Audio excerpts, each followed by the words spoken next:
Hello， 大家好呀，欢迎来到七家的频道。今天继续为大家讲述鞠婧祎第9章的故事。上一章我们说到，小景自从姨母去世后，整个人更加黑化起来，只要对方犯了一点小错，他就会取其性命。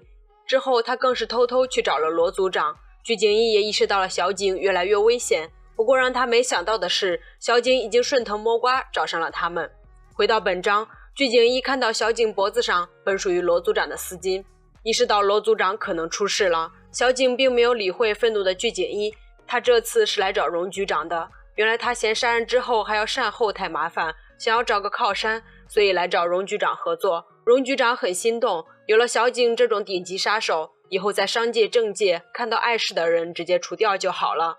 但是多疑的他不敢轻易就和小景合作，他要考虑一下这件事情。鞠婧祎因为担心罗组长的安危，见逼问无果后突然出手。金部长带人赶到后阻止了他，鞠婧祎只好放下手中的凶器，先去查看罗组长的情况。让他没想到的是，荣局长这糟老婆子在这短短一会儿已经决定要和小景合作，结果就是他还没跑出几步就被金部长追上并锁进了后备箱。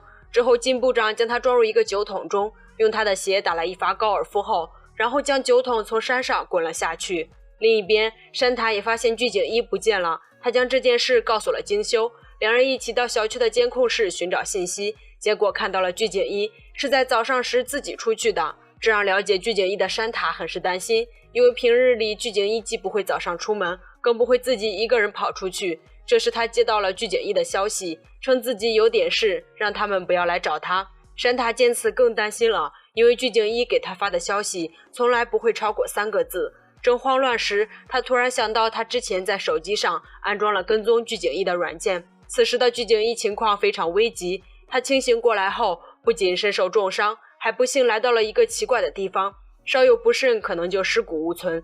本着车到山前必有路的想法，鞠婧祎壮起胆子走了2步，结果因为能力有限，只好再次退了回去。山塔跟着手机的提示，带着金修一路来到了一个偏僻的地方，一个大货车路过，正巧掉下了鞠婧祎的鞋子。原来山塔将跟踪装置安装到了鞠婧祎的鞋子里，鞠婧祎依然没有放弃，他大声呼救，希望能脱离这个地方。没想到身边传来了罗组长的声音，原来这个罗组长是他的幻觉。为了确定罗组长到底有事没事，他也要尽全力冲出去。鞠婧祎注意到一旁的梯子，大着胆子再次走了起来，结果一不小心差点摔了下去，眼看离成功只有1步之遥，他拼尽全力摆了过去，但不幸没有抓稳，整个人就这么掉了下去。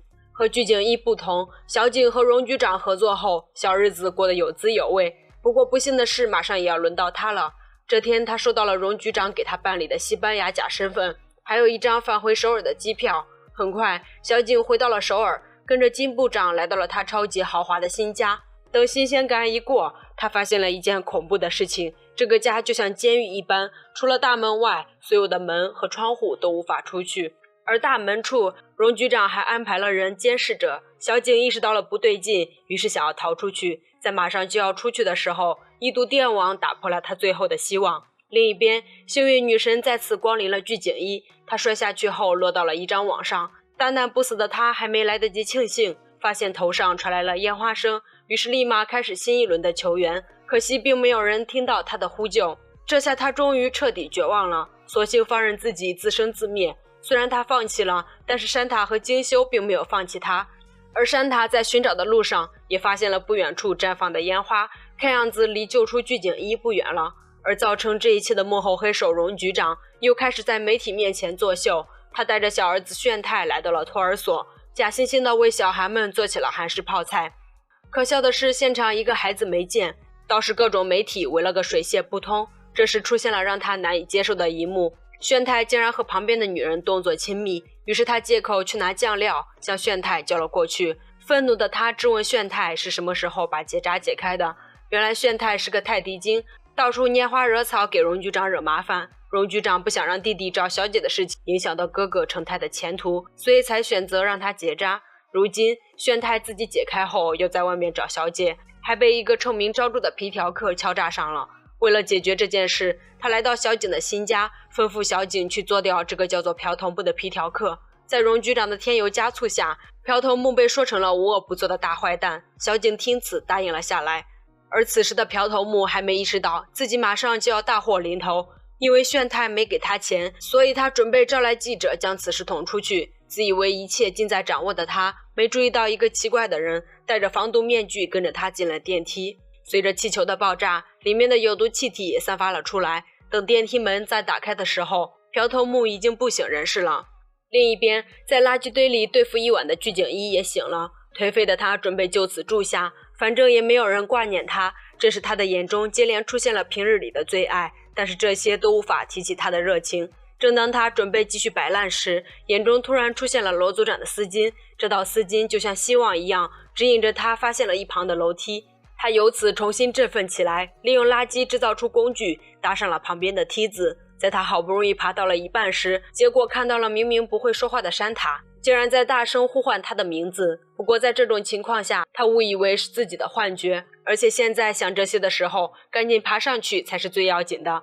等他就快坚持不下去的时候，一双手拉住了他，而这双手的主人正是罗组长。好不容易回归了正常生活，鞠景一第一件事就是点了个披萨，安慰自己受伤的心灵。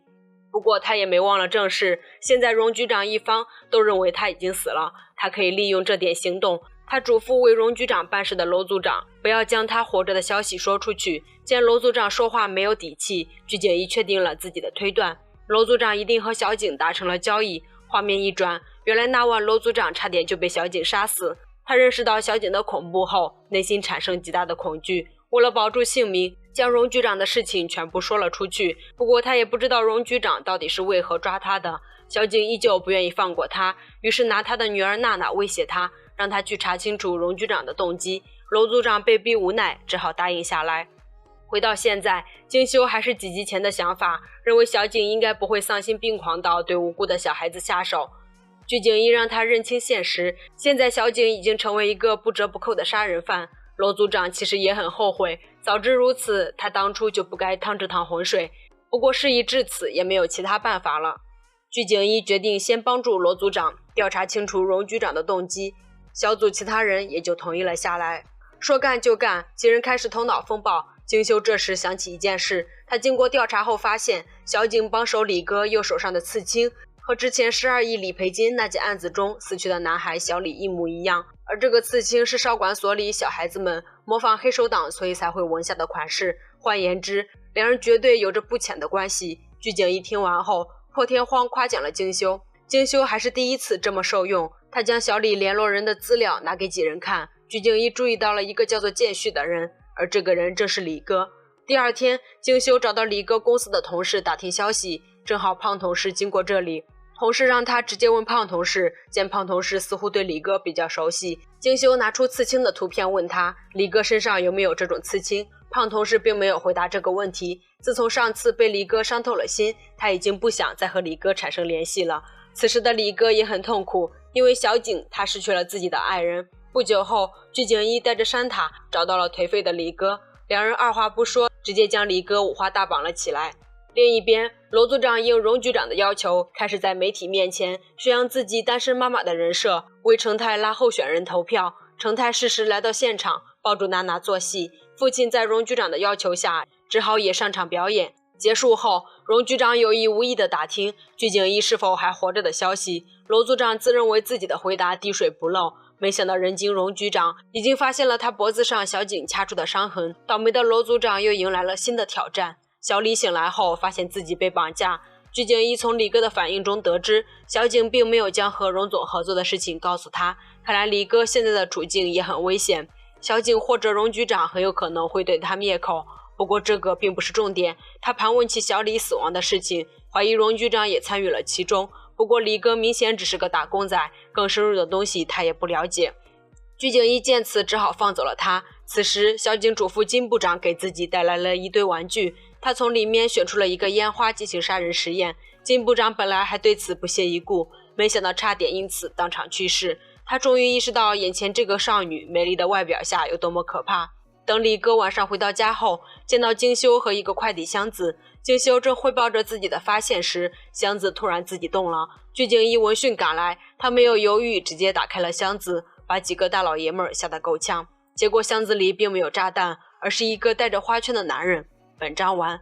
在下一章中，小景继续执行荣局长布置的任务，而李哥和具景一有了新的发现，具体还会发生什么事呢？我们下章再揭晓。